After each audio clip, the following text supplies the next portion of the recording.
Most people think they want a high-level job. They want the money, the status, the reputation, until they actually experience what it feels like, because working under someone like Miranda Priestley isn't just stressful, it's downright suffocating. And that's why I think most people wouldn't last 3 days max in this job.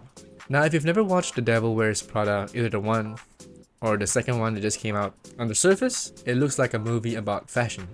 A young woman lands a job at one of the biggest fashion magazines in the world, working under one of the most powerful editors in the industry. It sounds glamorous, but very quickly, it becomes something else. Because I'm gonna touch on the story about how pressure, standards, and what it actually takes to survive at the top. Now, what stood out to me first was just how much care went into this film. Everything feels intentional. The cinematography is clean and controlled, and I know there's a lot of controversy with the new one about Netflix lighting compared to the first one, it's a bit more film. I don't know, I'm not a film expert, but it just reflects the kind of world that they're in. The fashion isn't just there to look good, it tells you who has influence, who's rising, and who's falling behind. I love the humor, and the music choices, 10 out of 10. It doesn't really try to take over the scene. It makes everything feel more polished. It's one of those movies where you can tell a lot of thought went into the small details. And I'm a sucker for details. Chronic overthinker, as you can tell.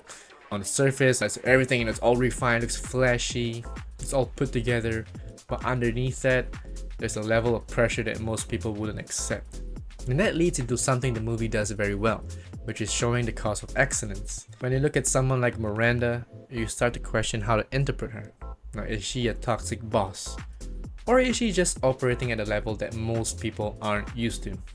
Now, she's direct, she's blunt, very demanding, very cutthroat. And as you can already guess, she's not one to tolerate mistakes. But when you're responsible for maintaining standards at that kind of level, there isn't much room for error.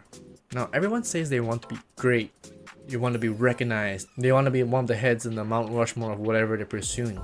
But when they're placed in an environment where greatness is the standard, it starts to feel overwhelming for most people. And let's talk about the character of Nigel as well. He's not loud or intimidating, but he understands the system completely. He respects the craft, he knows what matters, and he shows up consistently. He's the kind of person who keeps everything running in the background, even when he's not under the spotlight. And I think that's something people overlook. In high performance environments, not everyone leads from the front. Some people contribute by being reliable, precise, and deeply invested in the work itself. And one of my biggest takeaways in the movie is how the movie handles pressure. Pressure itself doesn't create people. It reveals what's in them. It reveals their guts. It shows who folds, who adapts, and who grows into the role. And that applies to more than just this setting.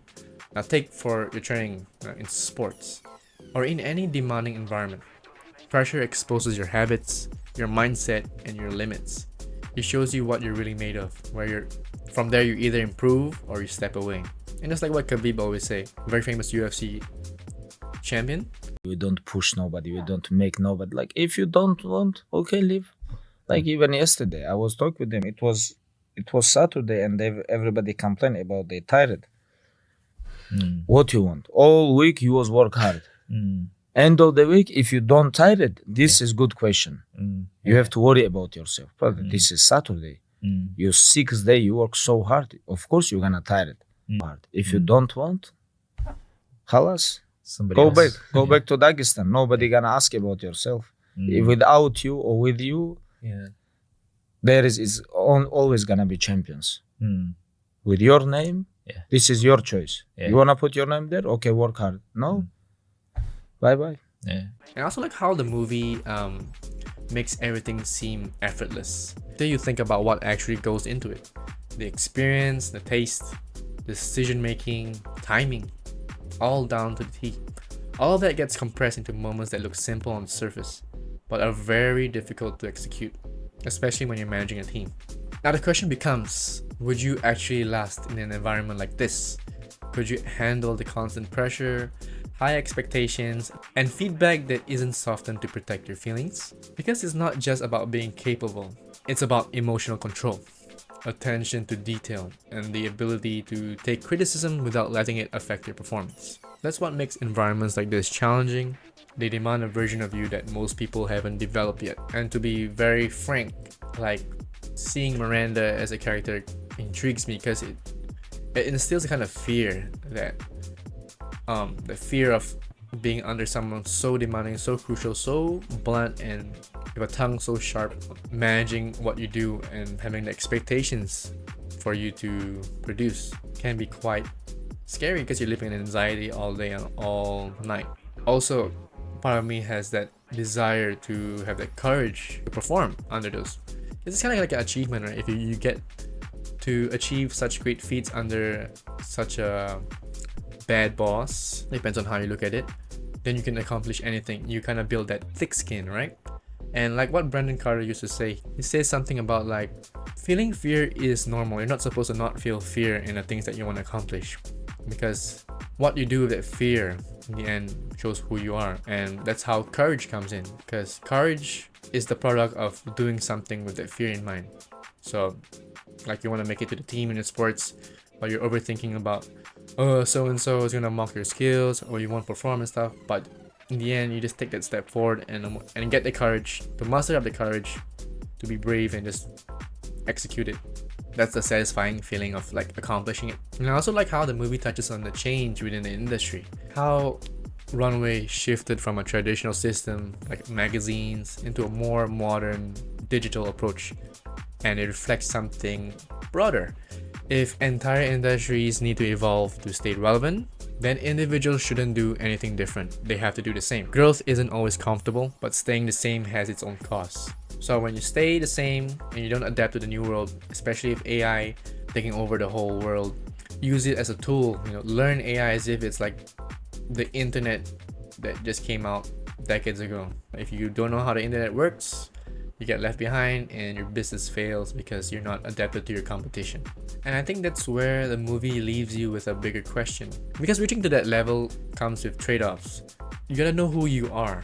For example, what Miranda said in the ending of the second movie, how she lost sense of balance. She missed parties from her children's birthday parties or whatever. He lost time with his relationships, but in the end, she said like how much she loves working.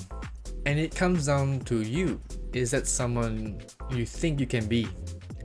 It's not about how much you want success. It's about whether you're willing to become that kind of person that level requires, and whether that version of you is someone you're okay becoming. Because I know for a fact that I prioritize family time, and it's my non-negotiable. Not everyone agrees with that kind of lifestyle, that unhealthy lifestyle of being like a CEO of a big business. It's not normal to the average person. But if that's what it takes to be at the top, you gotta ask yourself, are you willing to make the sacrifices? Hey, thanks for watching, guys. My name's Nostalgia. I make videos about everything that leads to self-improvement. So movies, games, life, whatever. If you're into that, subscribe.